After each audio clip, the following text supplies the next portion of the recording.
Hi there, it's Deborah Irene, and I have not done a story time for quite some time. So I thought it was about time I came on here and did one.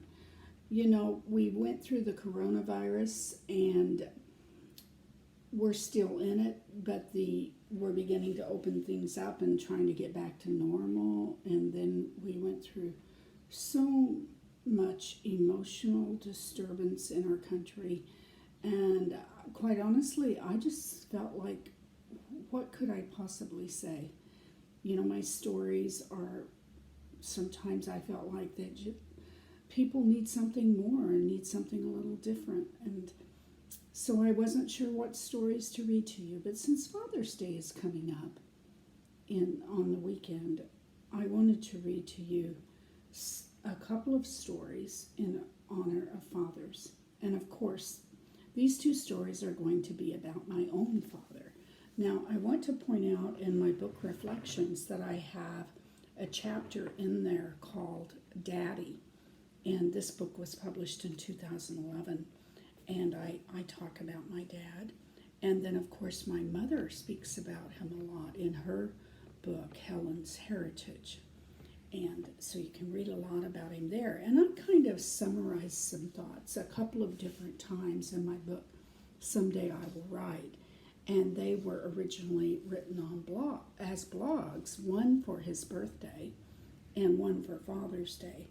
So in honor of all fathers, I want to read those two stories to you today and hope that you can remember things about your father or the men in your life and you can honor them. So let me read you my two stories.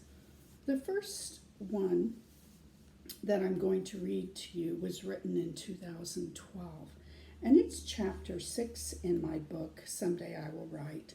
The section is A Time to Remember, and I called this Happy Birthday, Daddy. Today, I am remembering my father. Daddy was only 67 years old when he died. When I think about the passage of time related to his death, I compare it to my youngest son who recently celebrated his 21st birthday. He was only 6 months old when his grandfather died, so Daddy has been gone almost 21 years and would be 88 years old today. And that doesn't seem possible. And today he would even be much older than that. I remember I looked at obituaries frequently the first few years after his death, wondering who was awarded a few more years than my dad and wondering why. Trying to equate fairness and justice to death. Of course, I would see many who left this life sooner than Daddy, and knew that wasn't fair either. I wanted to figure it all out. I wanted an explanation. After all, 67 years was far too young to die. Why was his illness leading to death prolonged? Trying to figure out death is an impossible task. Why some depart so young and others live for decades? Why do some very good people have fewer years than some who are ruthless, mean, and nasty? I can't figure this all out, so I will simply remember. I remember that picture of you, Daddy, on the beach during World War II, so fit and trim in swimming trunks and a military cap. I remember as a younger man with a family of daughters how tanned and young-looking you were from working outside. I thought you were very handsome. I remember people telling me how much I looked like you. And I don't believe it was simply the brown eyes. I remember that you made us laugh by talking like Donald Duck. How did you do that? I remember that you commanded respect. I remember that you taught by example more than by words. I remember the time you didn't yell at me when I backed the car into the side of the garage. I remember that you were a good provider for your family, that we never missed a meal or lacked a bed to sleep in. I remember that you loved to fish. I remember sharing a love of sports. I remember that you kept all the vehicles running well. I remember the huge tomatoes that you grew in your garden after you retired. I remember that you were a man of your word. You were a good father, Daddy. I only wish that my sons could remember. Yes, sometimes I still look at the obituaries and ask the same questions. I still cannot figure it out, but I do have peace. Peace in knowing that someday I will understand. And this scripture always brought me peace. I put it in my book Reflections after a story that was told just a little bit differently about my dad, and I put it here. And it's from 1 Corinthians 13:12. For now we see only a reflection as in a mirror. Then we shall see face to face. Now I know in part, but then I shall know fully, even as I am fully known.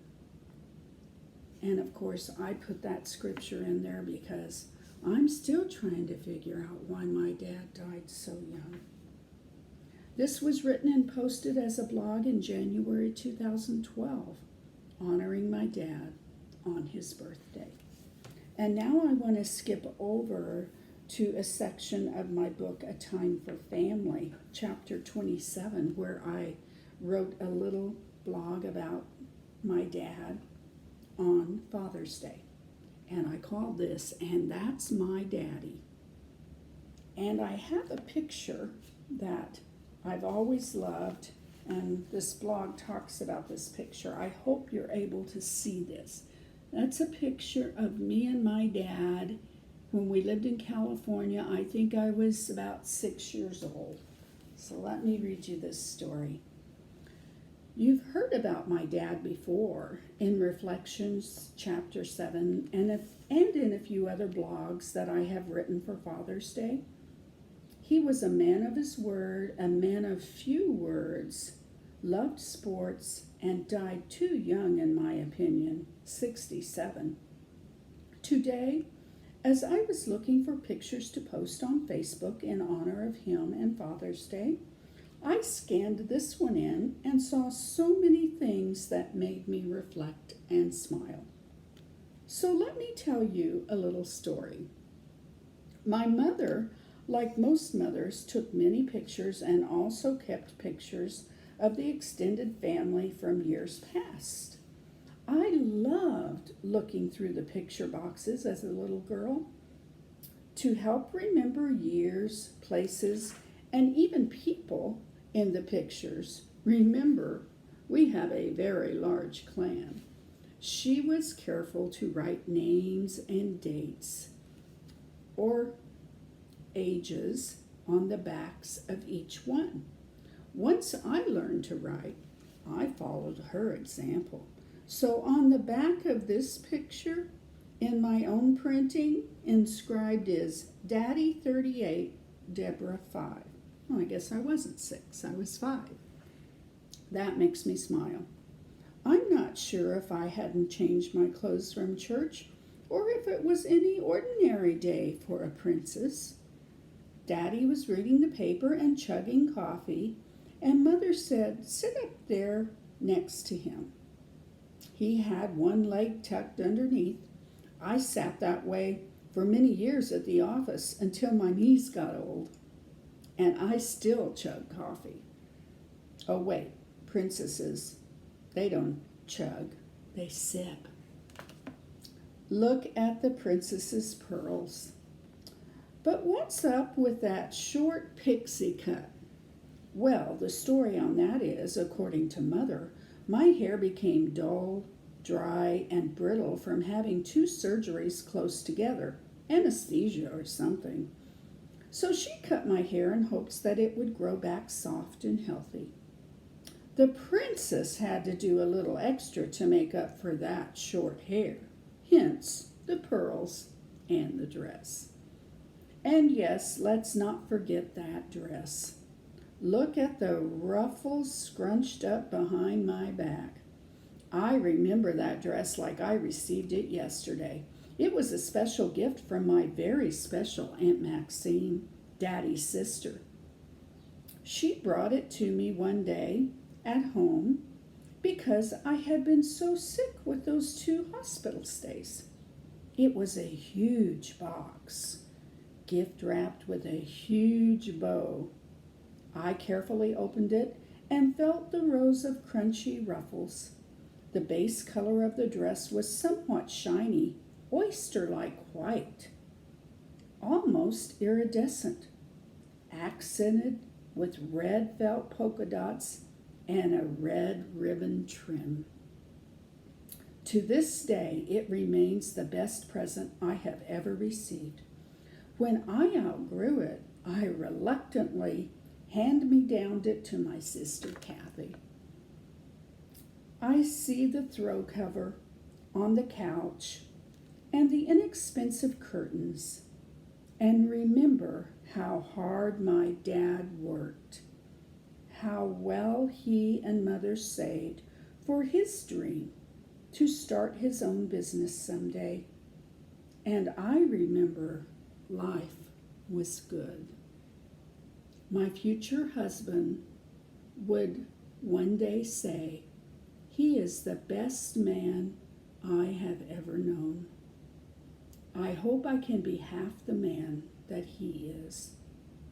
Thank you, Daddy, for letting us interrupt your Sunday afternoon 53 years ago. It still brings a smile to my face today. And this was written and posted as a blog in June 2014. Yes, 6 more years has gone by, and I still remember my dad. And I want to encourage you today to reach out to your fathers if they're still with us, or your grandfathers.